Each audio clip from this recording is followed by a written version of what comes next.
For people who are blind, how do they figure out which skincare product is which? This is Molly, who is blind, but who is also an amazing YouTuber, a makeup artist, fashion stylist. I don't know if I would say any of mom. that, but I'm something. She's a skintellectual as well. And Molly, I would love it if you share with us a little bit more about what could make the beauty industry more accessible for people who are blind or don't have vision. Well, historically, the beauty industry as a whole and fashion hasn't been the most eager to represent blind people or disabled people in general. It's been a pretty exclusionary industry, I would say.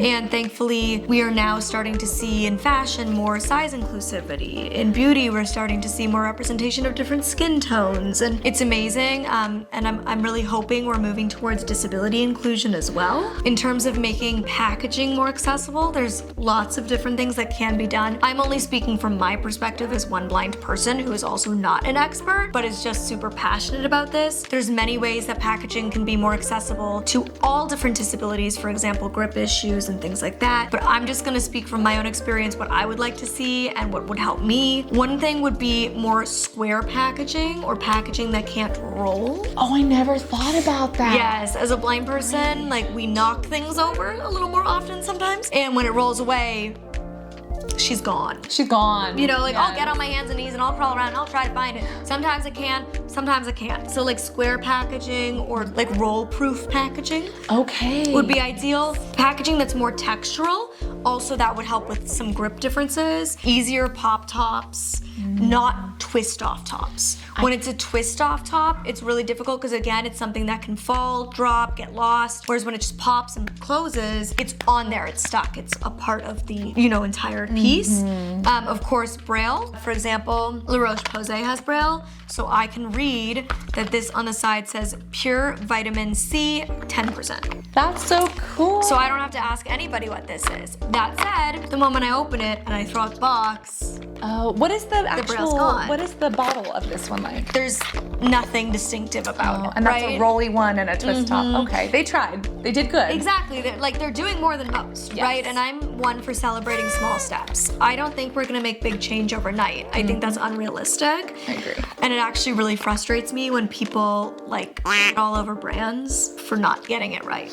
I'm like, they tried. And what happens when we get mad at somebody for not doing something right, they'll shut down. It Say, well, discourages them why would I try? Continuing. Yeah. Versus if you encourage them and say, thank you so much for seeing us. Thank you for trying. Let's talk about how you could improve next time. All of a sudden they're like, wow, I feel really good about what I did and I want to make it better. Yes. And so I'm one for celebrating small steps. Yeah. It's kind of like Whether it's- sustainability too. I was just gonna say, whether it's sustainability, whether it's diversity and inclusion, whether it's accessibility and universal design, I am for celebrating all steps, not just the huge big ones. So outside of Braille, is there anything else that brands can do to make their packaging better? Large print, tactile QR codes that you can scan and then your phone can read or you can zoom in on, bright colored packaging. You know, all your products are a different color. Now these are two different brands, but just an example, like if this was the same brand, one product's yellow, one product's purple, I know my purple product is my face wash and my yellow product is my this. Yes.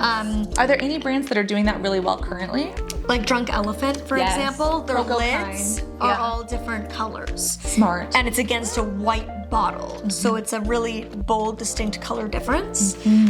That's one I can think of off the top of my head. Now, I don't see color, so for me it's hard to think about other examples just because it's not something that's specifically useful to me. you. Also, distinctive shapes. Okay. So for example, with say shampoo and conditioner, the bottles being different shapes from each other. Yeah. Like one's a tube and one's a bottle. Yeah, and these Right? have pretty distinctive shapes too. Yeah. As you're describing it, I'm thinking of Cocoa Kind. Every single one of their products is a different color. And then Bubble as well. Almost every single one of their products is a different color as well, and they have really cool shapes. And as somebody who has vision that doesn't, you know, I don't have any vision impairments, I don't always think about those things. I think it is, really helpful to be aware of. Another thing would just be, like I kind of said, distinct shapes or tactile packaging. So it's not an example, but I'm holding it up because it's the closest thing we have. The best examples I could give off the top of my head are Herbal Essence. They have tactile stripes on their shampoo bottles and tactile circles on their conditioner bottles. That sounds Or Victoria Land Beauty, which is an indie vegan cruelty-free beauty brand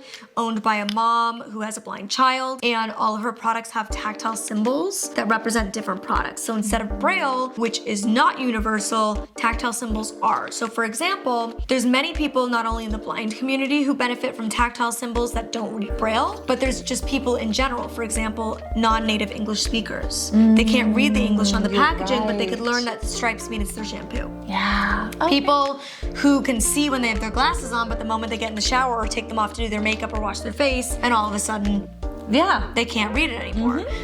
People with language processing disorders, people with autism who maybe use symbols to communicate instead of verbally. So there's lots of people who can benefit from universal tactile symbols that aren't Braille. I would say a brand who does this in the beauty space, the makeup space, that does it very unintentionally but does a great job is Too Faced. Too Faced. A lot of their products have different distinctive scents. And so you can smell it and you know what it is, but also all of their packaging is distinctly different from each other. It's like raised. Yeah. It's all raised on the front, and even say their Better Than Sex mascara, the waterproof one has almost the texture of water droplets on the outside. So I can feel that and know what it is. That's amazing. Rare Beauty is also doing a great job at trying to make more inclusive packaging for all different disabilities. So we're moving in the right direction, but we still have a long way to go. Got it. Well, Molly, thank you so much for sharing these insights with me. I feel like these are so incredibly helpful. And even when picking up products, you know, it's something that we can think about. And as more and more brands come onto the market, we can design with these things in mind. You guys, if you're not following Molly, she's on TikTok, Instagram, YouTube. You share grooming tips with the puppies. You share day in the life vlogs. You are truly amazing. And I'm so grateful that you spent time with me today Thank you. and shared these things. Yeah. Thanks for having me. I love you guys, and I will see you on the internet. Bye.